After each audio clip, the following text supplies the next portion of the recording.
Connectivity allowance ng mga estudyanteng Pasigueño ipinamahagi na ng local government. Yan ang pag-uusapan natin patungkol sa kinabibiliban, hinahangaan at pinakamahusay na punong lungsod sa bansa ngayong araw po.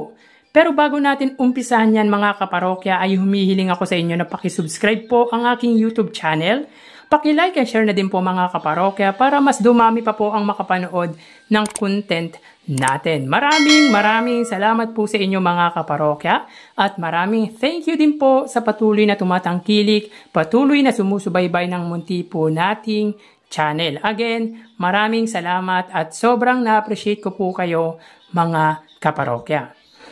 So yun nga mga kaparokya, kung merong mang lungsod or city at kung merong mang leader or sabihin na nating mayor na pakahangan mo talaga, yan ay walang iba kundi ang Pasig City at ang punong lungsod nito. Bakit kanyo mga kaparokya?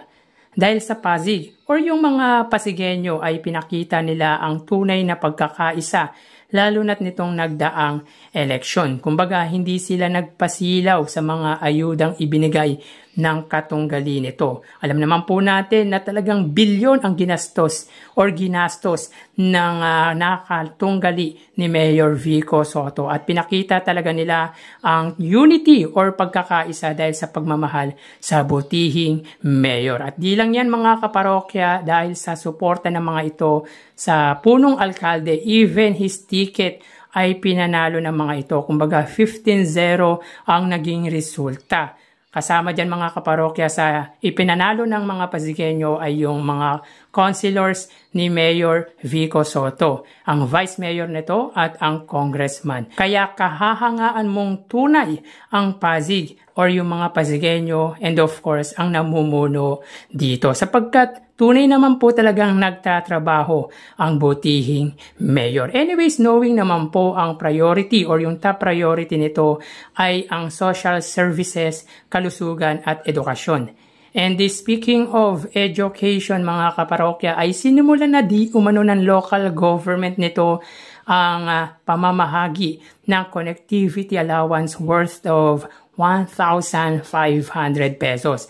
Para po yan sa mga public school or estudyante mula kinder hanggang grade 12. Ayon sa ulat ay 19,000 student na di umano ang tumanggap ng nasabing pribilehiyo para sa mga mag-aaral na Pasigueño. Mapapasana all ka talaga sa ginagawa ng butihing mayor at ng city council dahil pinaparamdam talaga ng mga ito na nakasuporta sila sa mga mag-aaral na Pasigueño. Yan ang epekto mga kaparokya kung hindi korap ang namumuno na ibibigay sa constituent nito ang pwedeng makatulong sa kanila at para sa akin mga kaparokya sobrang laking tulong ito para sa mga magulang ng mga estudyanteng Pasigueño. Disclaimer lang po mga kaparokya, this is for the public school student lamang.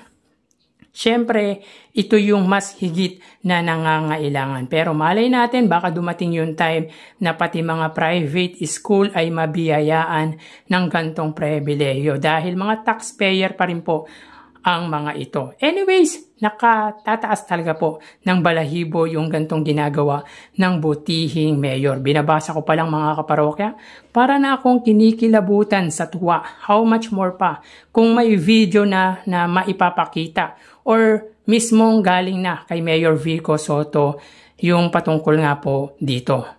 Yun nga po mga parokya, katangi-tangi talaga si Mayor Vico Sotto dahil naisip niya ang gantong programa, ang gantong proyekto na sobrang laking tulong sa mga magulang ng estudyanteng Pasigueño. Kaya mahal na mahal siya ng mga ito mga kaparokya dahil ramdam ang husay, ang mabuting paggugobyerno nito. Anong lungsod ba merong proyekto tulad ng ganito mga kaparokya?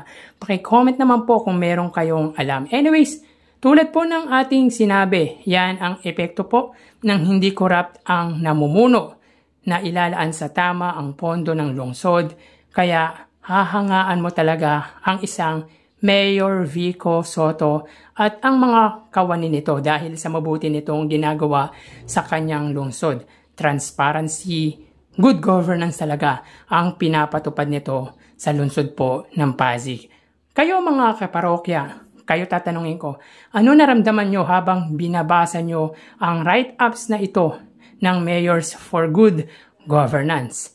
So, paki-comment naman po ang opinion nyo patungkol po dito. So, hanggang dito na lang po tayo mga kaparokya. Magsiingat po tayo lalo na't pabago-bago po ang panahon.